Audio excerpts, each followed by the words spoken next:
Hello! Sa video na ito, ipapakita ko sa iyo kung paano itakda ang petsa at oras sa isang Casio G-Shockwatch, GA2100, GM2100, Module 5611 sa Tagalog.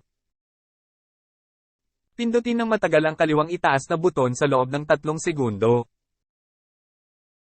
Lalabas sa screen ang lungsod o time zone.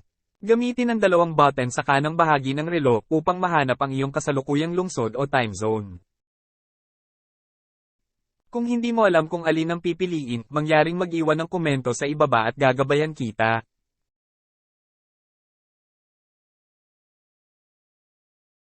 Pindutin ang ibabang kaliwang button ng isang beses at ngayon ay pindutin ang kanang pindutan sa ibaba upang iset ang oras ng tag-init sa on o off, depende sa iyong bansa. Pindutin ang ibabang kaliwang button ng isang beses at ngayon ay gamitin ang kanang pindutan sa ibaba upang pumili sa pagitan ng 12 oras o 24 na oras sa digital na screen.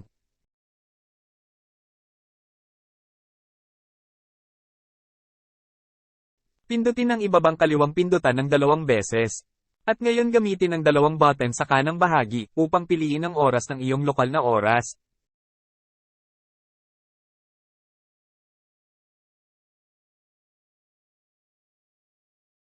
Pindutin ang ibabang kaliwang button ng isang beses at ngayon ay gamitin ang dalawang button sa kanang bahagi upang piliin ang mga minuto ng iyong lokal na oras.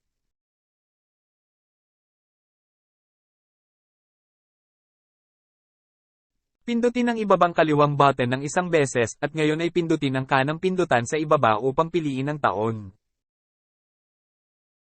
Pindutin muli ang ibabang kaliwang pindutan, at ngayon ay maaari mong gamitin ang dalawang mga pindutan sa kanang bahagi, upang piliin ang buwan.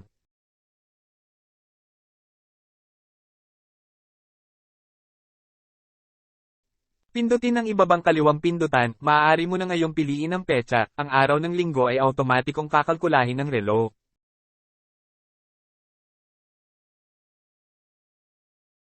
Pindutin ang ibabang kaliwang pindutan ng 3 beses.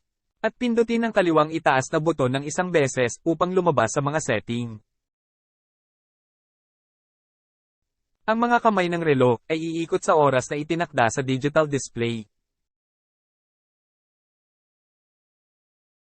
Kung hindi sila tumutugma, kakailanganin mong i-reset ang relo gamit ang video sa screen. Salamat sa panonood ng video na ito at mangyaring mag-subscribe sa aking channel.